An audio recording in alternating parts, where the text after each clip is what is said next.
नमस्कार सर्वांना। तर मी पौष्टिक आंब्याचा शिरा बनवत आहे। व्हिडिओ सविस्तर पहा आणि व्हिडिओ आवडल्यास चॅनलला सबस्क्राइब करा आणि व्हिडिओला लाईक करा, कमेंट करा। त्यासाठी मी काही आंबे इथं कापून घेत आहे, बारीक बारीक फोड्या करून अशा प्रकारे। तर मी ते सर्व आंबे कापून घेत आहे आणि हे आपल्याला मिक्सरमधून काढायचे आहेत आंबे।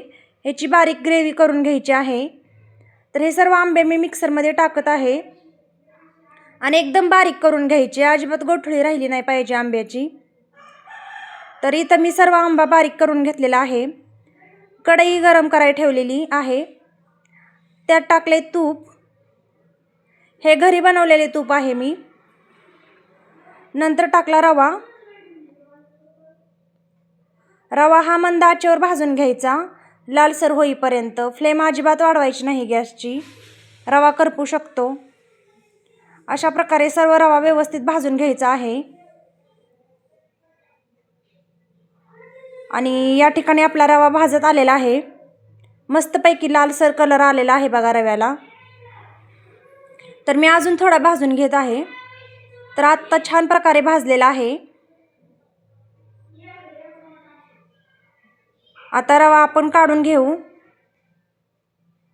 गरम पाणी ओतून घेऊ रव्यात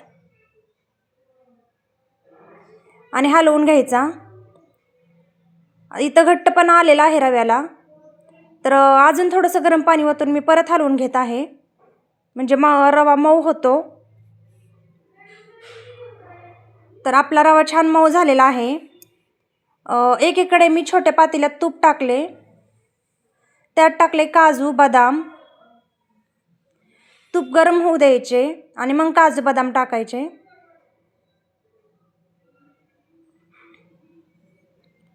मंद आचेवरच तळून घ्यायचे आहेत काजू बदाम, गॅस अजिबात वाढवायचा नाही, करपू शकतात। तर या ठिकाणी आपले काजू बदाम चांगले तळले गेलेले आहेत आणि ते रव्यात टाकून घ्यायचे आणि नंतर साखर टाकायची। रवा सर्व हलवून घ्यायचा व्यवस्थित, गॅस हा कमी आचेवरच ठेवायचा आणि नंतर टाकायचा आपण जे आंबा मिक्सरमधून काढला होता ना, तो टाकायचा आंब्याचा पल्प। सर्व मिक्स करून घ्यायचे। तुम्ही बघू शकता किती छान रवा बनत आहे। ताट झाकून मंद आचेवर उकडून घ्यायचा जरा। थोडेसे इलायची पावडर टाकून घ्यायची। परत ताट झाकून फ्लेमवर वाफ देऊन घ्यायची। नंतर टाकायचे साजूक तूप। या ठिकाणी आपला रवा तयार झालेला आहे। धन्यवाद।